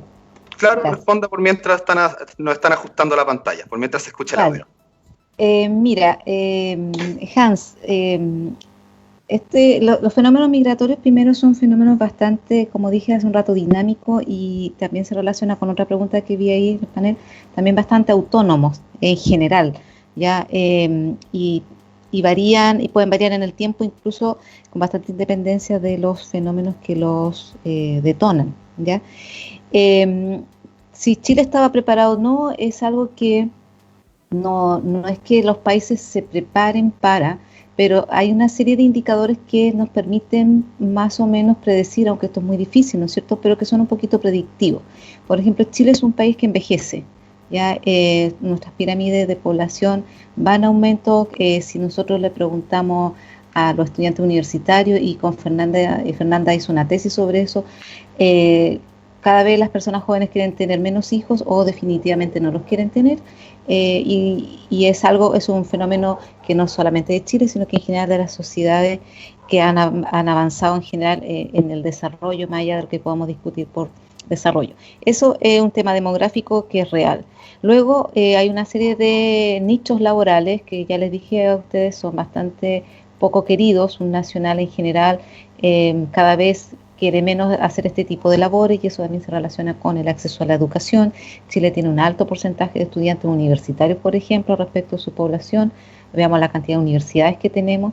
Entonces, las expectativas también laborales de la gente joven también han variado. Y eso nos hace pensar de que requerimos, obviamente, de personas que hagan ciertos tipos de trabajo, ¿ya? Desde el punto de vista previsional también se requiere un relevo dentro de las generaciones, porque cada vez, si somos más mayores, vamos a requerir que otras personas trabajen, porque para sostener el sistema de pensiones, por más allá de lo que podamos criticar, y que somos muy conscientes, se requiere. Entonces hay una suerte, podríamos llamar, de predictores, y que en el caso de Chile se parecen bastante a lo que ocurrió en España hace ya unos 20 años atrás. Uh-huh. Ahora, ¿estamos preparados o no estamos preparados? Yo creo que eso es una pregunta que nosotros nos tenemos que hacer a nosotros mismos. Yo siempre le digo a mis estudiantes, las migraciones hablan más de las sociedades receptoras que de los migrantes. En la medida que las sociedades reaccionan, crean dispositivos de acogida, no lo dejan al arbitrio de la buena voluntad, en la medida que eso ocurre, nosotros vamos a tener una mejor reacción. Por lo tanto, estar preparado no es solamente cosa de volumen de personas que llegan, sino también de nuestra actitud respecto de cómo acogemos a las personas, cómo somos capaces de vivir de manera mucho más intercultural, de conocer al otro, de convivir con el otro, de saber qué come, cómo son sus fiestas, en fin. Yo creo que siempre las inmigraciones nos interpelan más a nosotros que a los migrantes. Profesora, voy a aprovechar de hacer una réplica por mi parte, ya que estoy moderando, y una consulta que, bueno, me la han hecho algunos colegas cuando supieron que íbamos a hacer el programa, y que también la pienso mucho, es qué pasa con estas personas, ¿cierto?, que están intentando volver a sus países. ¿Este flujo es definitivo? ¿Van a volver a sus países para quedarse allá, o es una cosa que es intermitente y que va a cambiar con esto una vez quizás pase esto? No sabemos cuándo va a pasar, pero una vez quizás se normalice, entre comillas. A ver si nos pudiera aclarar un poquito eso, porque de alguna manera el flujo cambió de sentido. Así es. Mira, en general las personas van donde hay oportunidades y donde hay trabajo. Es como una condición sine qua non de las migraciones, y claro, la diferencia es que cruzan fronteras. El modelo hoy día que describió Dustin de manera bien clara, ¿no es cierto?, es cada vez más, primero está globalizado, o sea, estamos en un contexto de globalización donde los bienes y las mercancías se mueven con una rapidez increíble. Sin embargo, las personas, sobre todo aquellas que viajan por motivos laborales, tienen mayores dificultades para cruzar la frontera, no así un viajero, un turista, ¿no es cierto?, un ejecutivo, estudiantes universitarios, en fin. O sea, esto es un signo definitorio de nuestra época, o sea, porque si entre comillas, si adherimos, ¿no es cierto?, a este modelo globalizador optimista, deberíamos aceptar que las personas se deberían mover con la misma fluidez que se mueven las mercancías y los bienes. Pero sabemos que no es así, y dentro de esa totalidad hay unos que son menos deseados, ¿ya?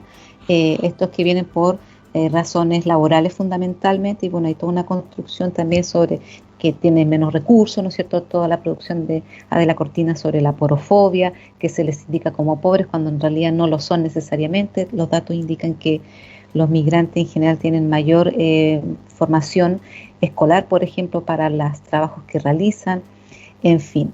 Entonces, claro, el fenómeno es dinámico. Hoy día no se pueden ir, es un porcentaje bastante pequeño, pero obviamente llamativo por el tema humanitario. Pero yo soy de la idea que la gente cada vez se va a mover más con independencia de las dificultades que se le pongan en frontera. En general, cada vez que se ponen dificultades no disminuye la migración, sino que lo que aumenta son el ingreso por pasos no habilitados, aumenta la trata de personas y aumenta el tráfico de personas. Pero las personas, si tienen la convicción, y yo creo que a todos nos podría pasar en algún momento, de que vamos a estar mejor en otro sitio, porque además vemos la evidencia, el ejemplo, ¿no es cierto?, de que al otro le fue bien, a mi cuñado, a mi compadre, en fin, yo no me lo voy a pensar, más aún si las condiciones del país donde yo vivo no son las óptimas, o cuando yo tengo la idea de que por más que me esfuerce, no voy a conseguir los objetivos que me he trazado en mi vida, ¿ya? Entonces, todos los estudios indican que las migraciones van a seguir en aumento, más aún cuando las desigualdades y las inequidades aumenten entre países. No necesariamente los movimientos van necesariamente a Estados Unidos, por ejemplo, el sueño americano. Lo que estamos viendo es mayores movimientos hacia países más cercanos, de mayor desarrollo económico, o donde hay este diferencial ganancial que yo les mencioné hace un rato. Perfecto, muchas gracias, profesora. ¿Algo más que agregar? Bueno, la incertidumbre yo creo que a todos nos está instalada aquí donde uno mire, donde, o sea, no hay forma, digamos, y si ocurre lo que predicen, y es que estos fenómenos se instalan y que el coronavirus u otro tipo de pandemia se van a instalar, yo creo que el desafío ahora ya es más bien ético. Una alternativa sería regularizar, por ejemplo, hoy día a todas las personas que están en condición irregular, porque así nos evitaríamos todos estos problemas de acceso a la salud, por ejemplo. Italia ya lo hizo, regularizó la semana pasada a 600.000 migrantes irregulares. Entonces yo creo que ahora el llamado es a esta humanidad que nos está demostrando esta situación, porque, como te digo, todo indica que viene para quedarse, o que va a ser cíclica, y que por lo tanto tenemos que deshacernos del nacionalismo, dialogar más con los vecinos, restablecer relaciones diplomáticas, porque aquí está sufriendo mucha gente en este momento. Perfecto, muchas gracias, profesora. Entonces, le agradecemos por la respuesta a esa pregunta del panel. Vamos a pasar con la siguiente pregunta, y esta pregunta es para Maite, presidenta del colegio, y se le pregunta, por interno nos enviaron esta pregunta a los colegas: ¿qué papel deberían jugar las organizaciones de trabajadores, en este caso el colegio, y para que nos cuenten nuevamente cuáles son las actividades que se están preparando para las personas que se unieron a la transmisión hace poco? Ok, como habíamos comentado al inicio, el estallido social lo que demanda es participación ciudadana, y participación ciudadana desde sus distintas formas. El colegio es la agrupación de sociólogos y sociólogas que buscan un bien común en torno a lo que es nuestra disciplina, pero que también están buscando espacios donde, digamos, hacer su quehacer, vale la redundancia. ¿Qué rol tendríamos que tener? Seguir con un rol de participación, de hacer este tipo de conversatorios, de estar mirando la sociedad en su conjunto y buscando también qué factores son determinantes para este nuevo Chile que dijimos que se instaló en octubre, y que obviamente sabemos que la probabilidad post pandemia, y ahí concuerdo con Marcela, que tampoco sabemos cómo será esta normalidad, pero lo más cercano a lo anterior, es claro que estamos incubando también un nuevo estallido social, que no sabemos cómo se va a manifestar, y también ahí, como cientistas sociales, tenemos que estar atentos para adelantarnos a estos fenómenos y para, digamos, poder hacer un aporte en ese ámbito. Ahora, en lo concreto, desde las necesidades de nuestra profesión, de nuestros colegiados en realidad, para ser precisa, nos interesa también las condiciones laborales que tienen, siguiendo a Dustin, porque hablamos de la precariedad laboral, y nosotros somos en particular una profesión que tiene una alta precarización por diversas razones, desde que sociología se está impartiendo en 18 universidades hoy. No quiero sonar como muy anticuada ni yo misma ponerme el sello de edad, pero cuando yo estudié habían 3. Ya estamos hablando de la Chile, la Academia y la ARCIS, que fue una gran formadora de muchos colegas. Entonces, hoy nuestros colegas que trabajan muchos en proyectos se están enfrentando, los que no están, digamos, con un tema contractual permanente, a una precariedad laboral tremenda. Estamos haciendo gestiones también como colegio, justamente apelando al ministro por esta ley de honorarios, el tema del boleteo famoso y las condiciones entre 4 y 8, dependiendo si son 12 o 24 meses, para poder también proteger a nuestros colegiados. Entonces, en el fondo los desafíos son desde una perspectiva, digamos, social, que tiene que ver con ser un analista, un predictor, estamos ahí presentes, digamos, en todo lo que tiene que ver con este tejido social que se está rearmando. Y desde lo funcional también, el cuidarnos como gremios, el cuidar a nuestros colegas, porque esperamos también el mayor bienestar para el desarrollo, digamos, de las disciplinas. No sé si te respondo ahí. Sí, claro, me responde perfectamente. Muchas gracias, Maite, por esa respuesta. Nos deja un poquito más claro, ¿cierto?, también cuáles son los desafíos que tiene el colegio. Y para proseguir con este panel, vamos a revisar un poquito, vamos a aprovechar de mandar un saludo a las personas que se están conectando a las redes sociales. Tenemos nuevas personas conectadas. Le vamos a volver a mandar un saludo a nuestro colega Alexander Pérez, ¿cierto?, a Cecilia Payamar Ruz, que dice felicitaciones por la iniciativa, a Madi Echeverría Barreta, también dice gracias, a Miguel Ángel Rendón, y así además le pedimos a estas personas, estos seguidores que nos están viendo ahora, que puedan compartir la publicación, que den me gusta, que sigan dejando sus observaciones y sus preguntas ahí para poder hacerlas. Y le vamos a hacer la siguiente pregunta al profesor Dr. Dasten Julián. Esta pregunta nos manda nuestro colega Héctor Solórzano y pregunta sobre lo siguiente. Él pregunta, ¿qué tipo de transformaciones definitivas o transitorias podían darse en el mundo del trabajo una vez que decaiga esta pandemia? O sea, ¿qué parte de estos cambios se quedan y cuál otros se van? A juicio del profesor Dasten Julián.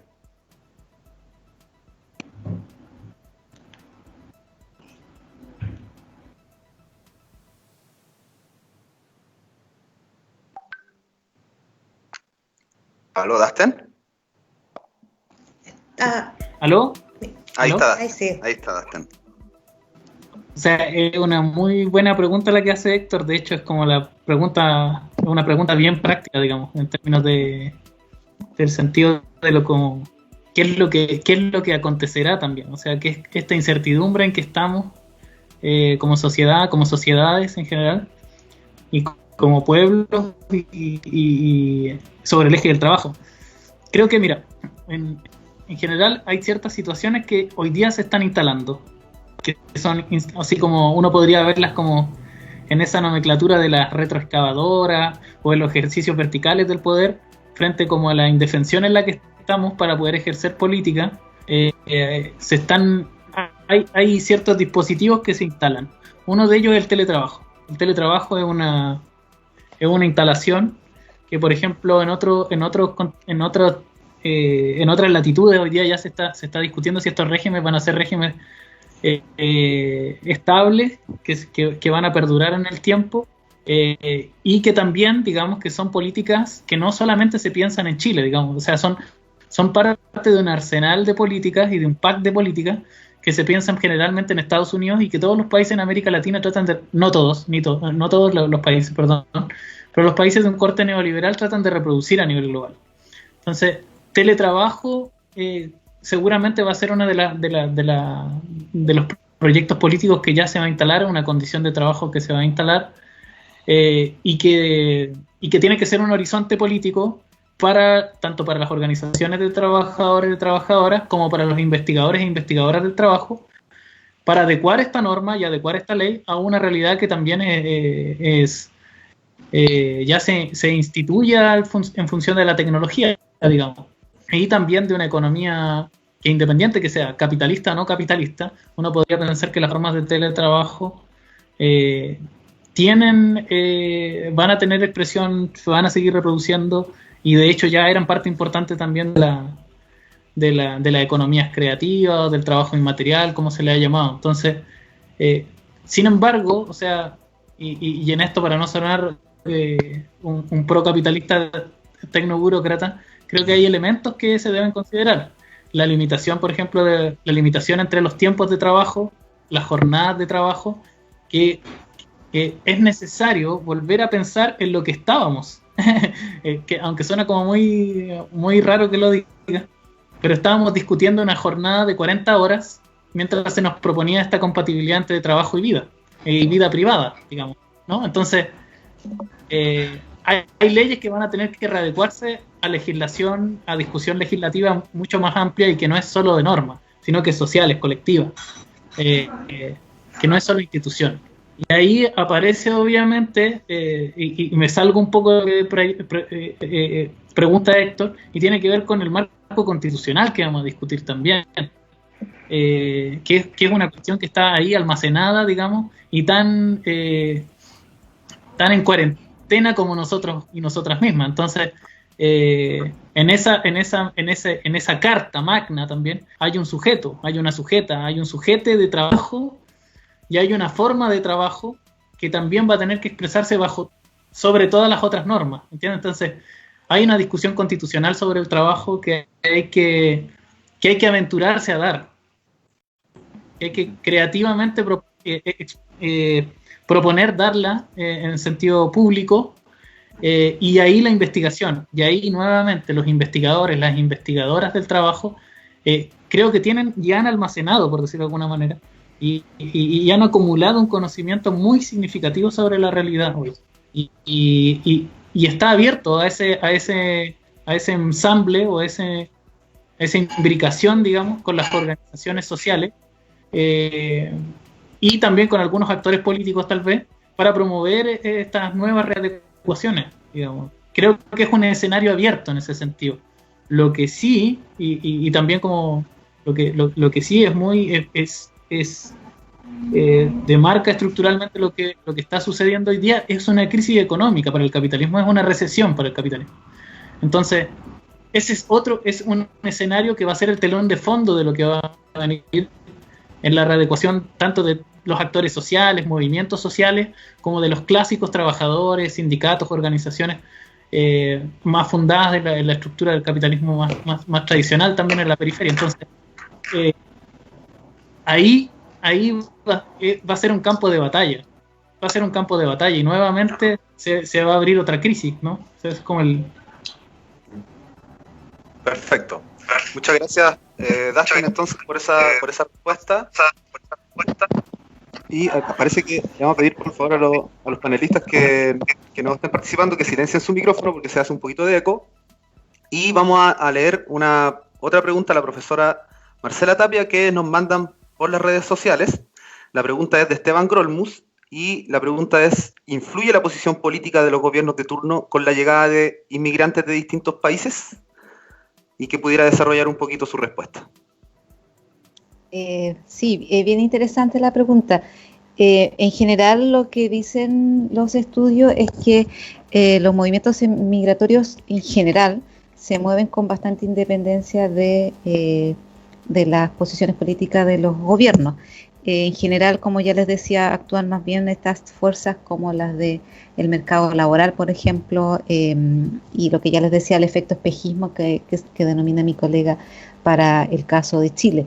Incluso, por ejemplo, en el caso de la migración boliviana a España, que fue muy fuerte desde el 2006, 2004 en adelante, pero 2006 al 2007 se incrementó mucho, justo cuando asume Evo Morales, cuando se produce un cambio bastante importante en términos de la sucesión al poder, donde llegaba una persona de origen indígena que venía a responder una serie de demandas. En fin, justo en ese momento cuando se experimenta la mayor salida de bolivianos hacia España, ¿ya?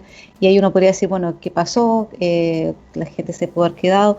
Claro, lo que ocurre es que en general las personas necesitan resolver problemas hoy, no problemas de aquí a 6 a 10 años o esperar que un gobierno los resuelva. Se fijan, entonces ahí hay algunos ejemplos. Evidentemente, los países que son menos amigables con la migración, podríamos decir que generan más desincentivo. En el caso de Chile tenemos algún ejemplo, ¿no es cierto? Cuando se imponen barreras para el ingreso, por ejemplo, a la población haitiana, claramente se experimentó un declive en ese movimiento, ¿ya? Pero esas personas probablemente no van a venir a Chile, pero quizás van a ir a otro país. O sea, en general, donde ven una puerta que se cierra, o la van a tratar de saltar o van a cambiar el flujo. Mucha de la migración que se dice que llegó a Chile en el último tiempo tiene que ver con la crisis en Europa del 2008, con las dificultades para ingresar a Estados Unidos, y lo que ocurre es que los flujos se redireccionan hacia otros espacios. Entonces, yo tiendo a pensar que en general se mueven con bastante independencia, incluso de los hechos que detonan las migraciones. O sea, de hecho hay bastante evidencia que demuestra que cuando los hechos que promueven la migración, en los países que se denominan expulsores, cuando cambian o mejoran, no necesariamente la gente deja de salir o se queda, sino que operan otros factores, por ejemplo las redes. Las redes migratorias son un factor muy importante a la hora de entender por qué esos flujos se mantienen constantes en el tiempo, a pesar de que las condiciones de partida hayan mejorado. Entonces, yo diría que en general son bastante más autónomos. Perfecto, muchas gracias, profesora. Y para ya ir cerrando este panel, que ha estado muy muy bueno, la verdad, se le agradece nuevamente a nuestros invitados por haber participado.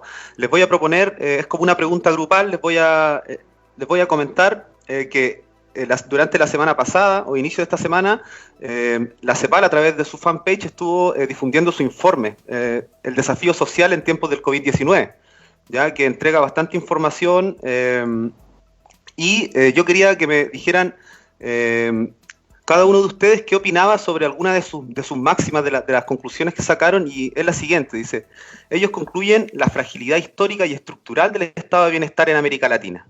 Y dentro de la descripción de esto cabe lo que venimos hablando de migración, cabe lo que venimos hablando sobre trabajo. Entonces yo voy a pedirle por favor que en primer lugar Maite nos diga qué piensa de esta afirmación que nos entrega la CEPAL a través de un informe, y así luego lo hace Dasten, y luego cerramos con la profesora Marcela para hacer esta última ronda de preguntas en relación a esta fragilidad histórica y estructural del estado de bienestar en América Latina, según la CEPAL en su último informe, el desafío social en tiempos del COVID-19. Así que Maite, te escuchamos. Rodrigo, yo creo que de alguna forma esto se ha ido respondiendo por sí mismo durante todo este conversatorio. Tiene que ver básicamente con lo que hablábamos de este sistema neoliberal que ha sido tan tremendo en aumentar las brechas, etcétera, y la casi escasa participación del Estado en temas que tengan que ver con la ciudadanía. Entonces, efectivamente, esto, digamos, lo que señala la CEPAL es absolutamente un diagnóstico, yo creo que está instalado y compartido. Ahora, el gran desafío es cómo abordamos post-estallido, post-pandemia, un nuevo tipo de sociedad o de economía, como señalaba Dasten, más solidaria. O sea, yo creo que más allá de la forma como lo digamos, está claro que ya el sistema no se soporta en sí mismo. Y en Chile se demuestra con mayor profundidad por las características, digamos, locales. Este fue el país del experimento. Y eso, o sea, efectivamente el Estado acá está ausente y tenemos una economía desatada que solo favorece a unos pocos. Perfectamente. Entonces le vamos a pedir al profesor Dasten también que nos responda lo mismo sobre lo que dice la CEPAL, ¿cierto? como describe esta fragilidad histórica y estructural del estado de bienestar en América Latina, y vamos a aprovechar también de pedirle, después de su respuesta y en relación a lo mismo, que quizás nos dé algunas recomendaciones o desde su óptica, qué reformas sí se podrían hacer para poder ayudar a equiparar un poco la cancha en temas de empleo.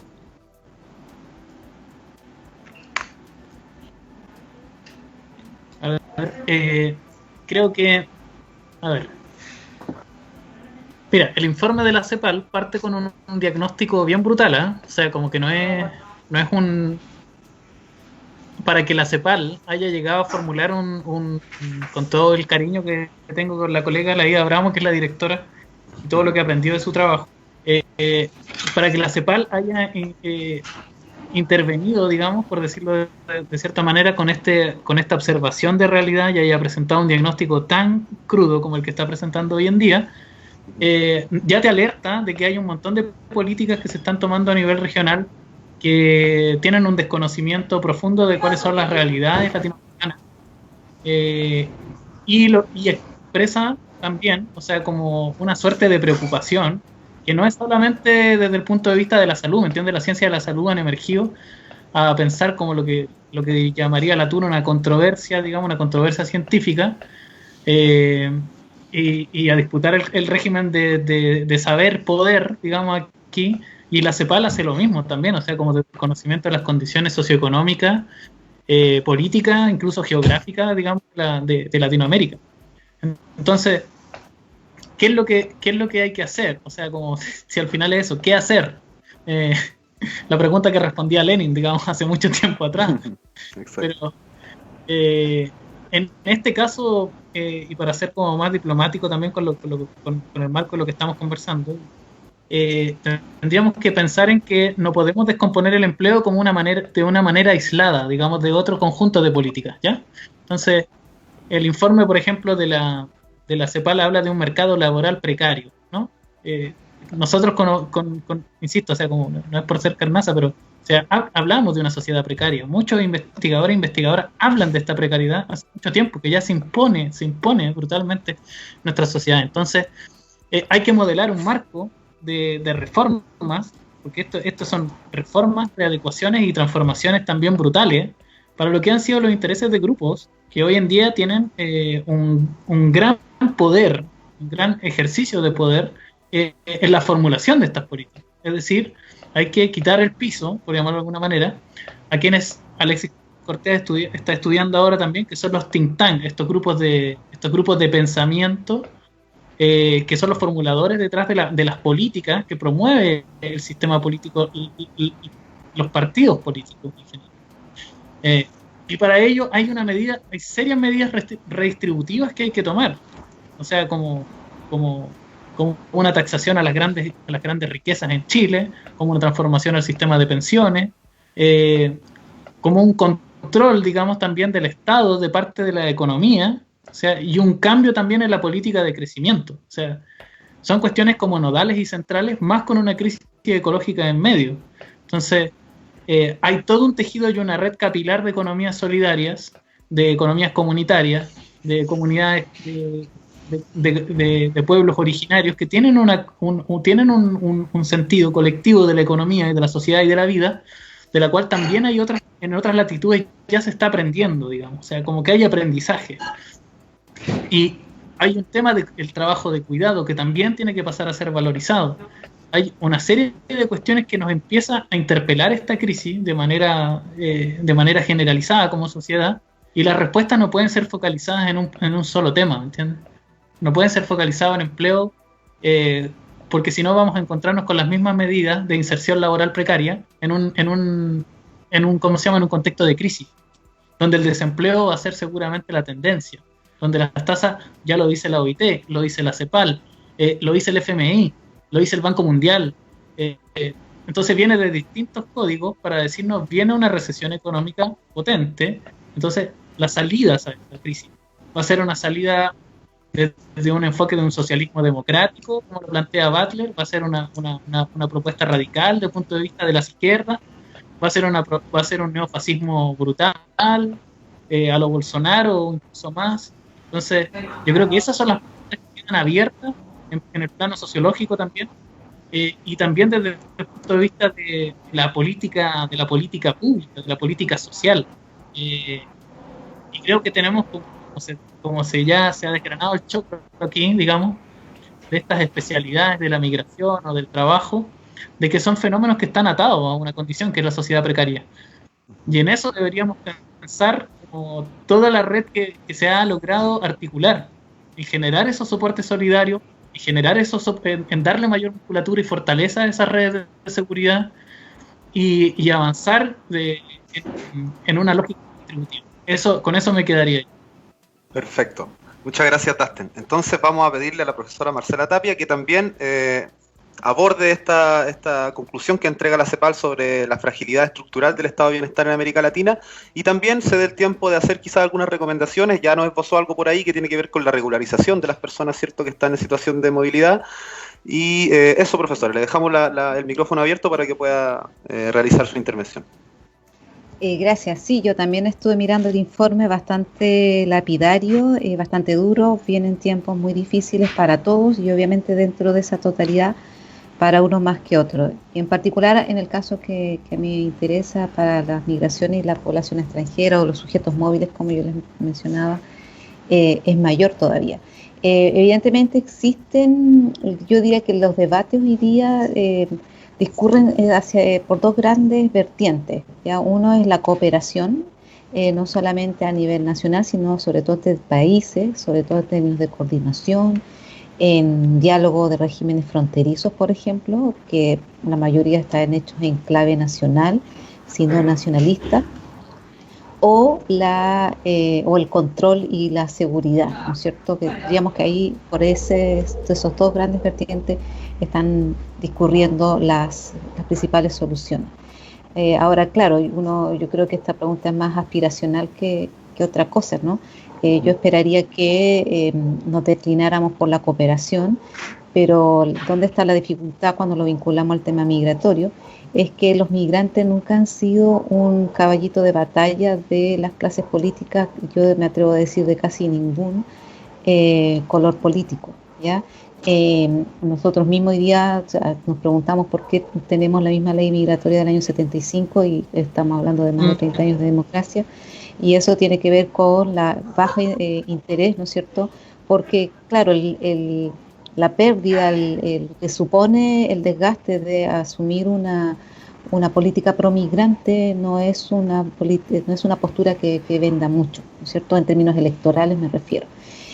Al revés, que lo que vende es tratar, ¿no es cierto?, a la migración como una amenaza, con el miedo, el chivo expiatorio que nosotros hemos analizado en hartas ocasiones. Yo esperaría, y esto no solamente la clase política, sino que los ciudadanos de a pie, y especialmente los movimientos sociales, encarnen con mayor fuerza, ¿no es cierto?, este sentido de mayor cooperación y de solidaridad, porque, claro, aquí yo estuve leyendo en la tarde, ¿no es cierto?, noticias donde los jesuitas decían que los mismos vecinos de Estación Central le fueron a decir a los curas, oiga, ¿por qué ustedes están alojando aquí a extranjeros y qué pasa con los chilenos? ¿Te fijas? Entonces hay un racismo estructural que nos atraviesa a toda la sociedad, y eso no tiene que ver solo con una decisión política, no tiene que ver solo con los partidos políticos, tiene que ver con una actitud de todas las personas. Entonces, en este contexto, yo esperaría y aspiro a que nos declinemos por unas soluciones que vayan en ese sentido de la cooperación, en todos los ámbitos y en todos los niveles. Y por último, respecto a la fragilidad del estado de bienestar que tú mencionabas, lo que pasa es que en América Latina estado de bienestar casi no tuvimos, o sea, eso es bien importante decir, no se compara la consolidación de estado de bienestar europeos con Chile, por ejemplo, o sea, estuvimos muy lejos, todo el proceso de sustitución de importaciones, las creaciones de las grandes empresas nacionales cubrieron la cobertura, yo no tengo el dato, pero seguro que Dasten lo tiene mejor que yo, un porcentaje de la población activa mucho menor que en otros países, ¿ya? Entonces, ya de ahí ya partimos mal, o sea, estado de bienestar prácticamente muy poco, ¿ya? Eso por mi parte, gracias. Le vamos a pedir por favor que silencien los micrófonos a los ponentes porque se está escuchando un poco de eco. Muchas gracias, profesora Marcela.